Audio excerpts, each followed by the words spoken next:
और अभी ये जानिए, मखसूस नशिस्तों की अलॉटमेंट, खैबर पख्तूनख्वा से सेनेट की नशिस्तें, पेशावर हाई कोर्ट के हुक्म की रोशनी में इलेक्शन कमीशन का दूसरा इजलास होगा।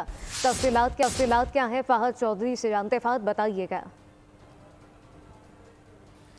बिल्कुल, मखसूस नशिस्तों की अलॉटमेंट और खैबर पख्तूनख्वा से सेनेट के इंतखाबात के मामले पर पेशावर हाई कोर्ट के हुक्म की रोशनी में इलेक्शन कमीशन का आज दूसरा इजलास हो रहा है। Chief election commissioner Sikandar Sultan Raja की ज़ेर सदारत इस इजलास में मखसूस नशिस्तों की अलॉटमेंट और सेनेट के जो इंतखाबात हैं खैबर पख्तूनख्वा से, उनके मामलात का जायज़ा लिया जा रहा है। पेशावर हाई कोर्ट ने हुक्म दिया था इलेक्शन कमीशन को कि वह 30 रोज़ के अंदर अंदर इस अहम मामले पर कोई फ़ैसला करे, और आज दूसरा इजलास है। इससे कबल भी आपको याद होगा कि मखसूस नशिस्तों का जो मामला है उस पर इलेक्शन कमीशन के दर्जन भर इजलास हो चुके। 2 मरतबा इलेक्शन कमीशन ने सुप्रीम कोर्ट से भी रुजू किया, और इसी मामले पर, मखसूस नशिस्तों के मामले पर इलेक्शन कमीशन की एक रिव्यू दरख्वास्त जो है वो भी सुप्रीम कोर्ट में अभी ज़ेर इल्तवा है। और आज जो है इम्कान है कि इलेक्शन कमीशन इस हवाले से कोई हतमी फ़ैसला कर लेगा, क्योंकि 1 माह का वक्त दिया था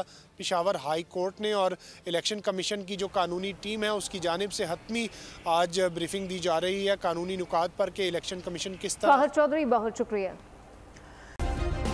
सब्सक्राइब करें और बेल दबाएं ताकि कोई खबर रह न जाए।